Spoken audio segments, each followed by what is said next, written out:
Seth, how you doing? Welcome to the podcast, episode 242. I didn't actually think the music was going to cut off that quickly, so I'll have to edit that.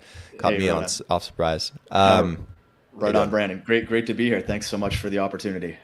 Yeah, of course. Everyone, this is Seth Ulinski.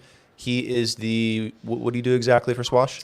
Sure. So I'm basically focused on ecosystem and growth. So that's kind of the lifeblood of most projects. So basically, just looking for ways to expand the project awareness, adoption. Um, yeah, just in general, growth overall. Perfect. Well, Seth, it's awesome to have you on the show today. There's a lot we want to talk about.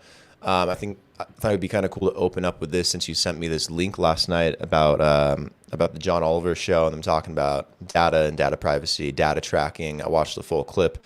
It was very funny, but it's also like funny at the same time, cautiously humorous, I guess. Mm. There's definitely a lot of stuff in there that was very true and that's very scary when you're not making jokes about it. That affects people every single day. And I know it kind of falls down your guys' alley directly. Did you have any thoughts about that video you sent me?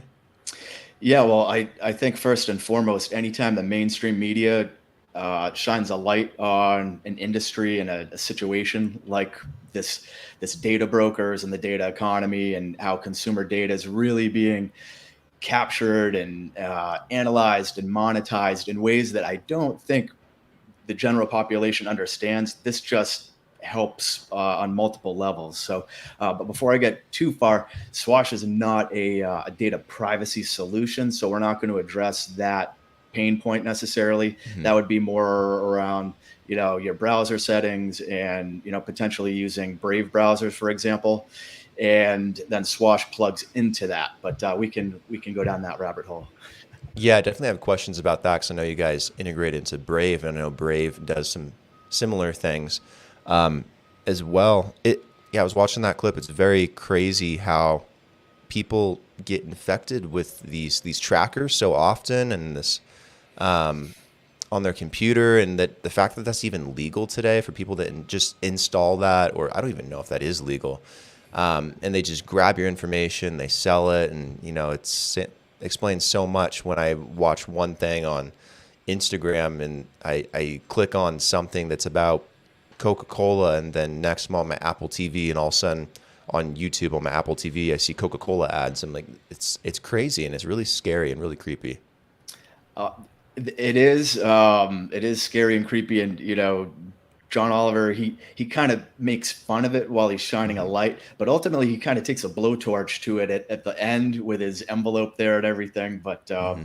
suffice to say, consumers have, and if we're talking kind of Web 2, consumers have really been beholden to big tech and their terms and conditions with these freemium platforms like Facebook and Twitter and of course all of the Google suite. So what consumers don't realize is when these things are all free, ultimately they become the product, and more, I guess, specifically, their data becomes the product for all of these big tech players to make billions in revenue and profits, and then for this kind of trickle down of their data to be shared and monetized by other players, third party vendors and app brokers and the like. Yeah, it's a massive issue. I'm hoping that Swash can help, really fix this problem, or at least start the process of doing so. Hmm. Before we jump into it and all the questions I have, what's your background? What's your story like, and how did you kind of get into this space and get involved with um, data and blockchain in this capacity? Yeah, great question. So I kind of got my career hatch in digital advertising and more specific advertising technology. So all the tools that kind of power, deliver the ads, monetize it, target, etc. So started off as a campaign manager, kind of pulling the levers and controls of these ad campaigns, and then got into sales. Uh, Kind of made my mark in New York City for about 5 years doing that. And then I really enjoyed writing and kind of doing more of the analysis of digital advertising. So I became an analyst.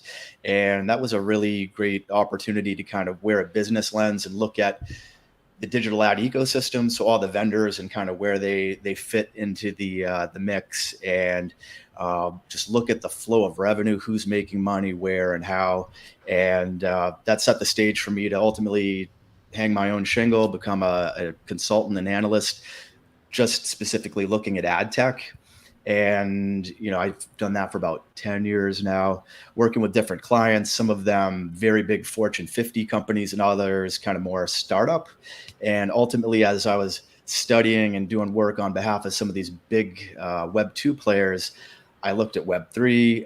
This is probably around 2017. I stumbled across Bitcoin and Ethereum and so forth, so I started at least hearing a little bit about Web3. So I kind of took a step back and I looked at my skills within advertising and market research, and then looked at projects that would be a good fit for me, that would be interesting. And so I reached out to a few different projects that kind of fit the mold. And ultimately, I popped into Twitter, chatted with some of the folks at Swash, went into the Telegram channel, kind of mingled with the community there. One thing led to another. I just started, kind of supporting the channel, not necessarily in an official capacity, but one thing led to another. I did a very small engagement out of the gate, and that led to where I am now. Did you have an initial point in your life where you experienced crypto or blockchain for the first time that you say was really important or eye-opening for you, or that was even just a fun experience? Yeah, so I would say probably 2017 when I opened a Coinbase account and I had a few Bitcoin, and I got to kind of see the roller coaster of what was going on.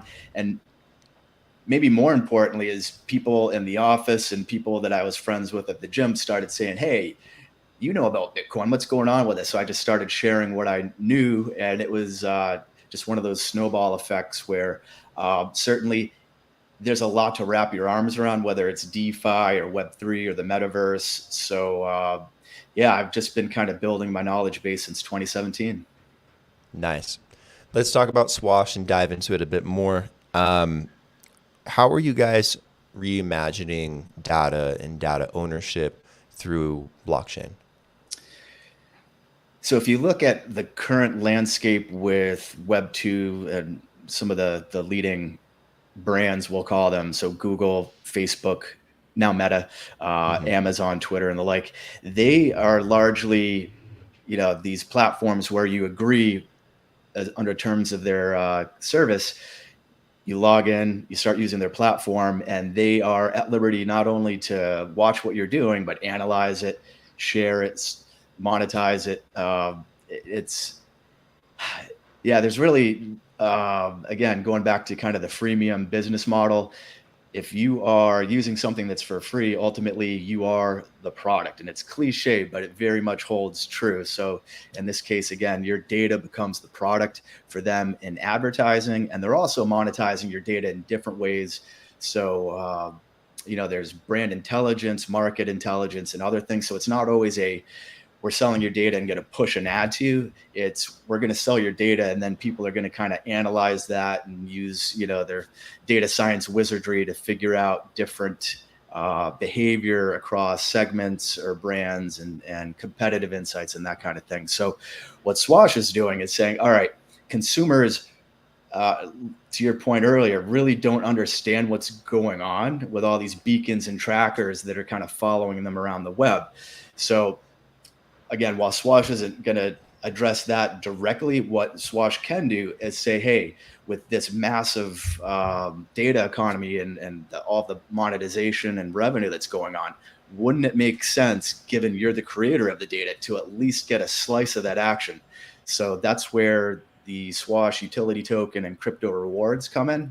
Hmm. And, essentially, if you look at your data set, my data set, not worth a whole lot individually, but when we start to pool them together, thousands, hundreds of thousands, and ultimately millions of consumers, you pool all of their data together, then you have a very, very valuable data asset that can be monetized for advertising, for market research, AI. There's so many different applications to it. So that's what we're calling the data union. And so the data union is this opportunity for consumers to come in and share their anonymized browsing behavior through the Swash app plugin.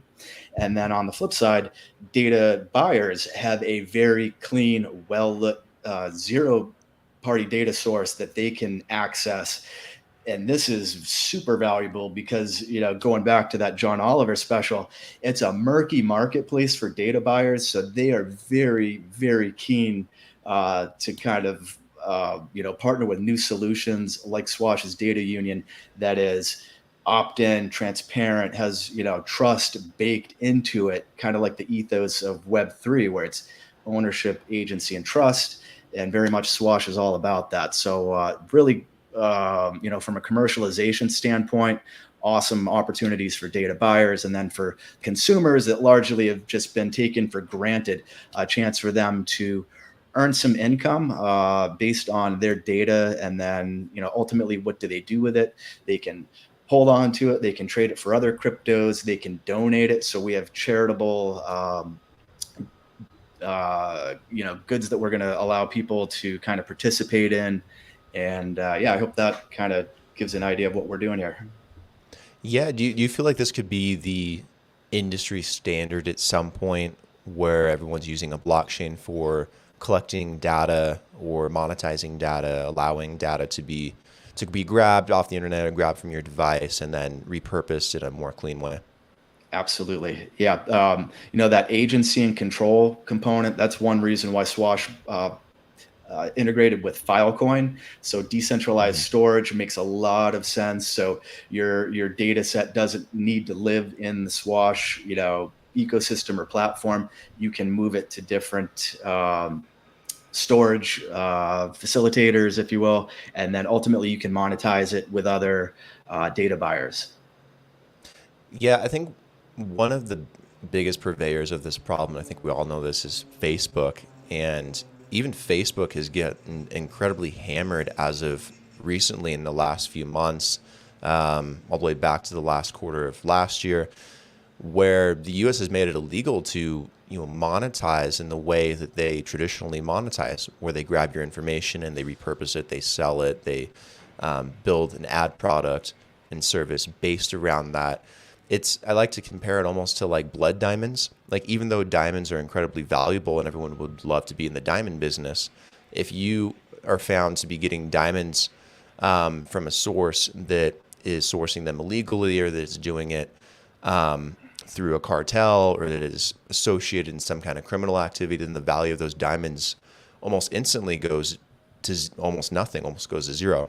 Mm-hmm. Whereas I think it'll be very similar in this industry, and I can see the trend already, where data that's grabbed illegally will eventually be able to be tracked as well. And that data is going to become more and more worthless. And as long as, and on top of the fact that it's already fairly ineffective because you're not asking the person what they like and dislike, you're just assuming, making assumptions and grabbing that. So I think this whole industry is going to get kind of turned on top of its head in a way, because it's going to be more effective to do it through things like Swash and Brave and blockchain versus the way they do it already. What are some of your thoughts on that?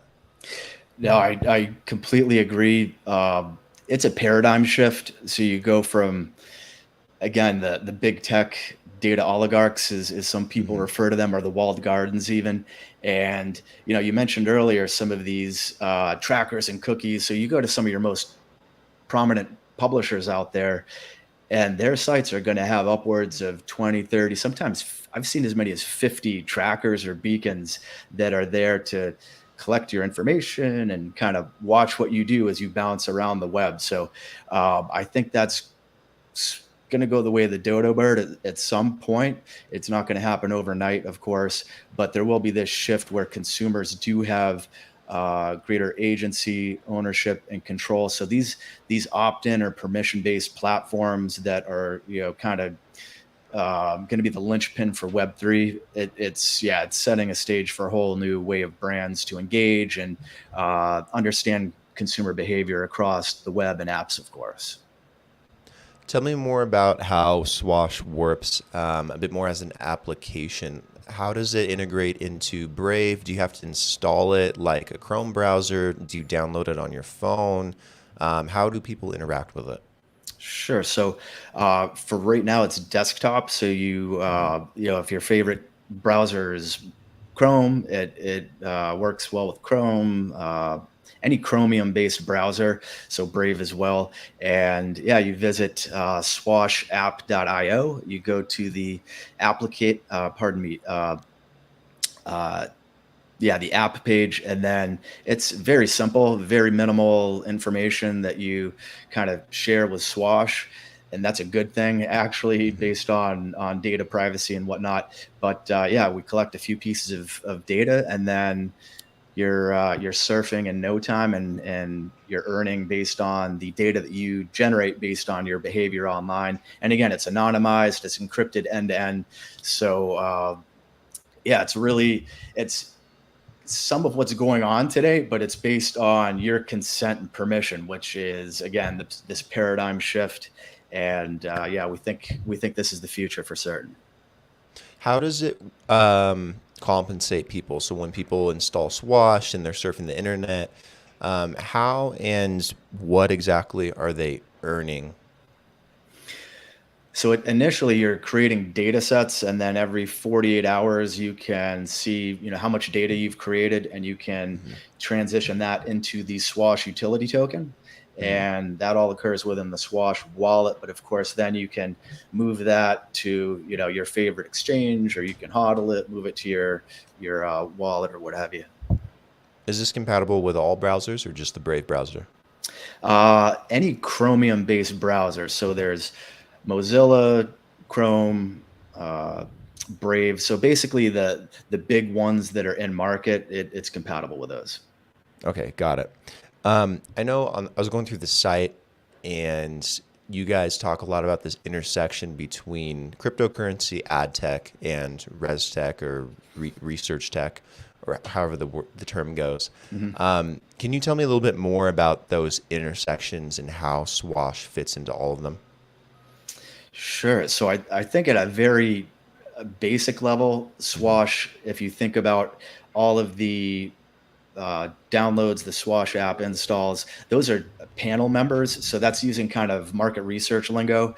And those panel members, as they're sharing their clickstream and browser data as they navigate the web, that's very much kind of a market research lens. But at the same time, it's an audience platform, and that's speaking more to kind of ad tech, and there are different ways you can leverage audience data to Hmm. inform media and campaigns, and that sort of thing. So that's, yeah, great question. It's fun because I do come from kind of both worlds, so it's really fun to be able to talk to market research professionals as well as people in the brand world and marketing and ad tech.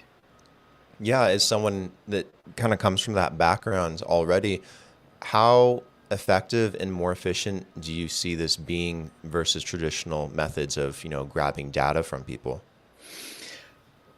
Well, I'd say it's very early for Web3, but if you needed to kind of take a look at some of the activities going on from consumers currently, upwards of 30 to 40% of consumers install ad blockers.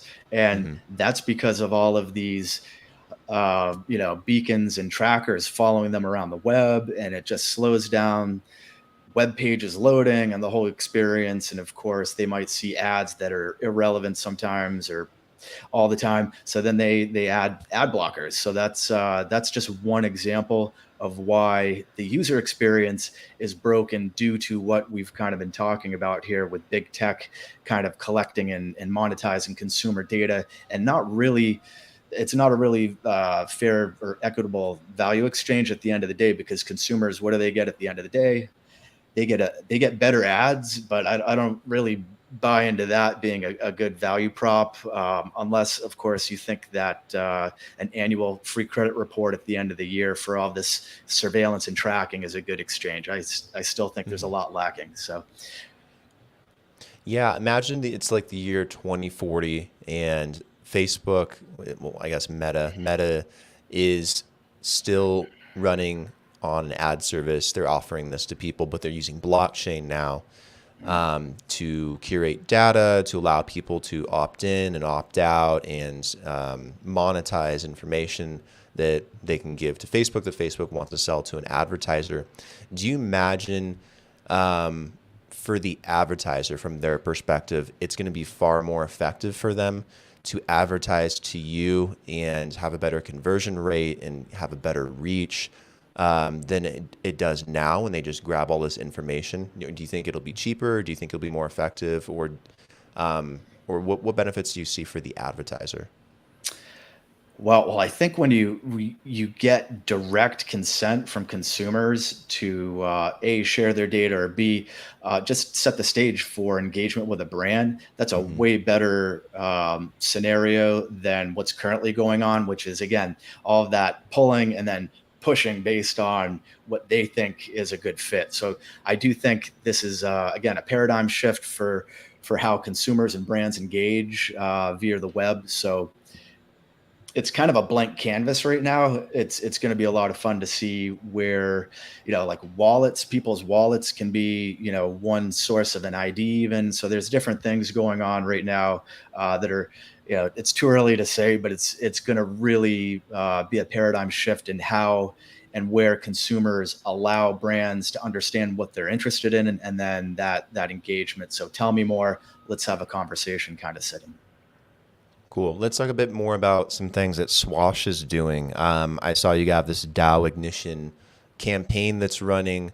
That's important to you guys. Tell me a bit more about that.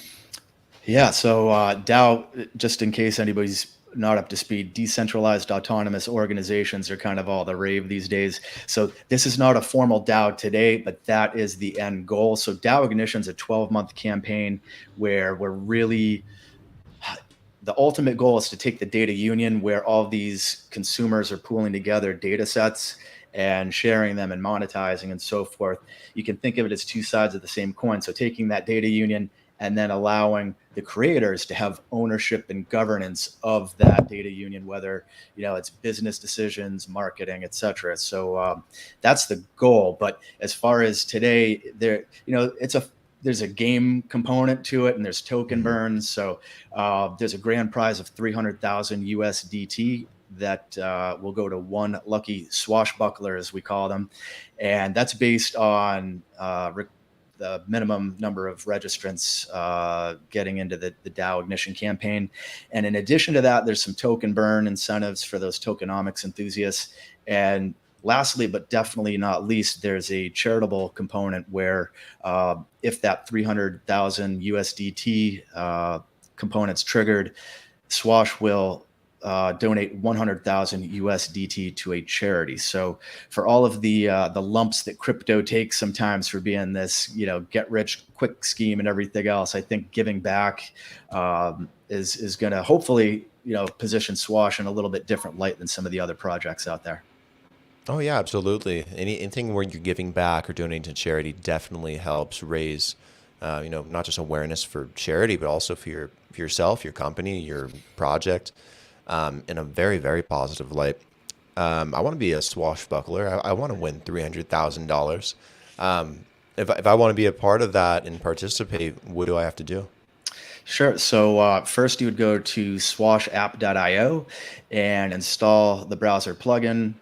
Then you would acquire, initially just to register, you'd need to have 100 Swash tokens.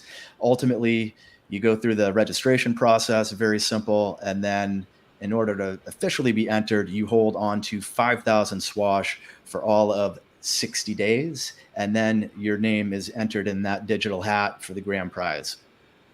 Gotcha. So, how many people are in that digital hat? Do you know?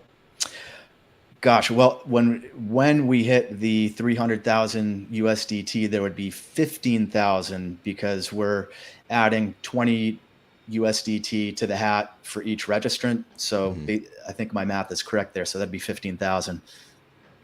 Dang. I don't think my chances are too good then, unfortunately, but I'll still do it. Why not? Right on.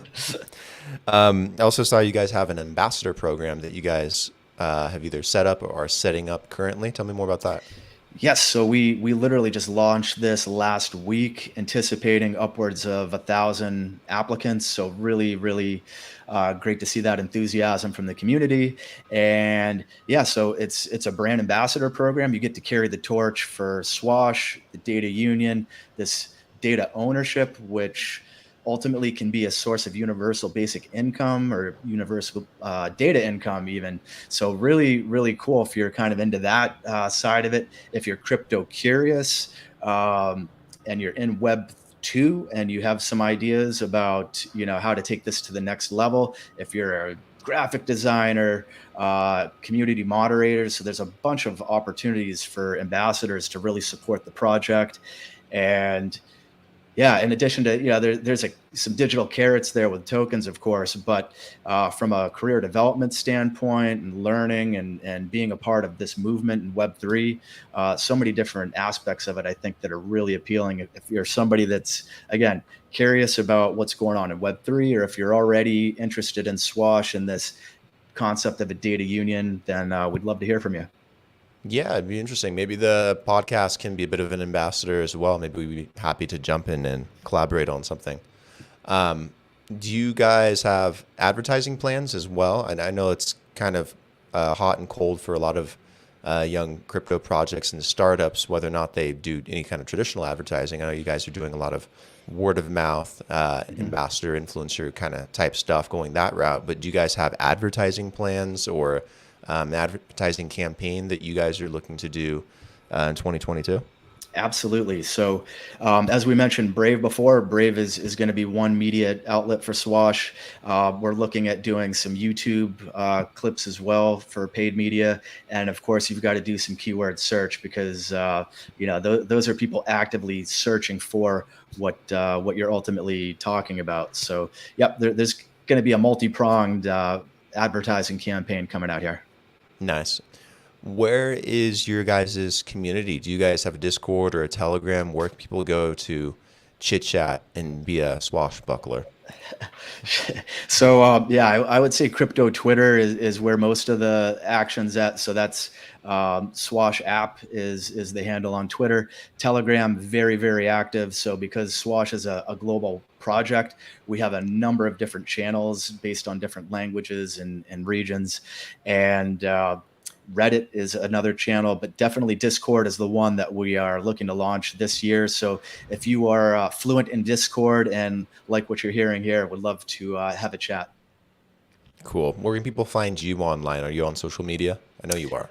I'm a social cat like you. So yes, I'm on Twitter, just my first and last name. And of course, at Swash app is the handle for Swash. And yeah, we're 2.0 as well. Nice. Guys, go check out Seth. Go check out Swash. Be sure to like the video and subscribe.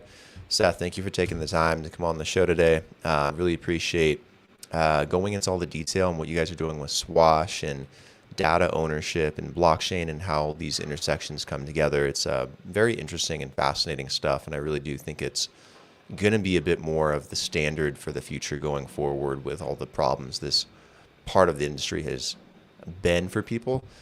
So it's really cool to see what you guys are doing and the solutions that you guys are putting together, and definitely looking forward to being a part of your community too. Awesome, Brand. Well, yeah, we really appreciate you shining a further light here, and look forward to engaging in the socials, and we'll see you in the metaverse too, I'm sure. Absolutely. Sounds good. Right on. Talk soon, Seth. Have a great day. Thank you, you too.